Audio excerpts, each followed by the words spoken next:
In the latest Wall Street Journal report, reporters talk about how Zuckerberg declared it's wartime. It has rubbed other executives the wrong way. Some of those executives have left. When there are real wars going on around the world, what do you think of this tact?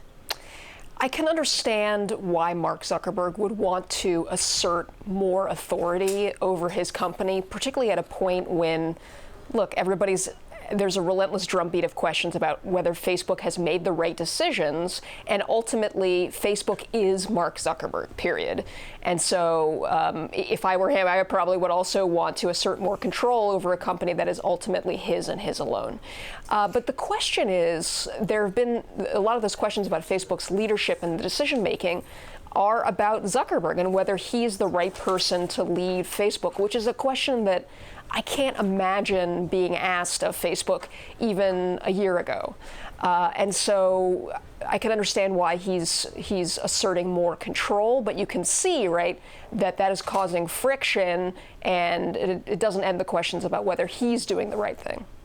On the one hand, there are these reports about Zuckerberg leading these raucous all-hands meeting, saying that these reports are completely untrue, and employees responding to that. Meantime, our colleague Sarah Fryer has reported on morale at Facebook being low. There certainly seems to be a sense that employees at Facebook feel that they're being unfairly targeted by the media. Do you sympathize with that? I do sympathize, and there are these two threads, right, of what's happening inside of Facebook. On the one hand, you have this defensiveness that Facebook and many of its employees feel that they've been unfairly tarnished by a lot of the media coverage and attention from Washington and regulators around the world. And I do sympathize with that point of view.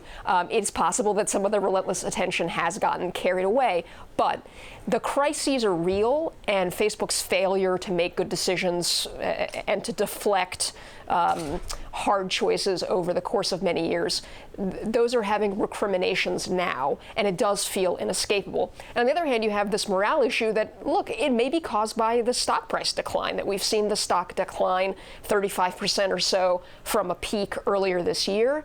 A lot of that is because of business questions about Facebook, in addition to this kind of regulatory, social, political questions. And again, if you're a Facebook employee and you get paid in equity, I can also understand why your morale would be low looking at the stock price chart there. Meantime, over the last year, the founders of Instagram, WhatsApp, Oculus have all left the company. The Wall Street Journal report talks about how Sheryl Sandberg was concerned about, tension between the two of them. Now that we're starting to see more context behind some of these departures and connecting this to a perhaps more aggressive Zuckerberg, how concerning is that? I think it's very concerning, in part because some of the tensions between the Instagram founders and the Facebook leadership team, for example, are born of a little bit of desperation. And the same is true, the tensions between the WhatsApp founders and the Mark Zuckerberg and Sheryl Sandberg on the Facebook side. The Facebook leadership team wants to make money from those assets much more quickly, and they need to, because you've seen revenue growth slow at Facebook's core newsfeed business. And so it is almost inevitable that you get this tension between founders who want to preserve the identity of the products that they founded and built, on the one hand, and on the other hand, Mark Zuckerberg and Sheryl Sandberg that realize more and more they need to make money sooner than they thought from these younger assets that Facebook has acquired. Now, Sherry, you've actually taken a closer look at where Facebook is actually spending money to fight some of these concerns, and the company has continued to fall back on, look at all of the money we're investing in AI and new staff to combat security issues. How much is Facebook actually investing in this sort of do good or do gooder mission, and how much of it is so that Facebook continues to only grow bigger?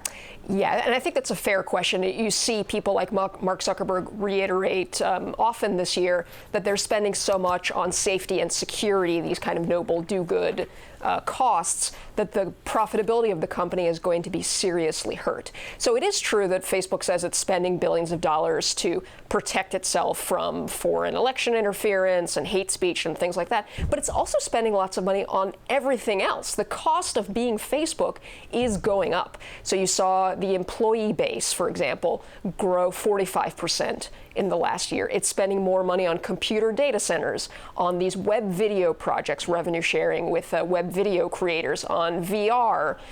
So the fact is that all the costs are going up at the same time that the revenue growth is going down. And so what you have here is profitability that's being squeezed. And it's not just because Facebook is trying to repair the damage that it's done.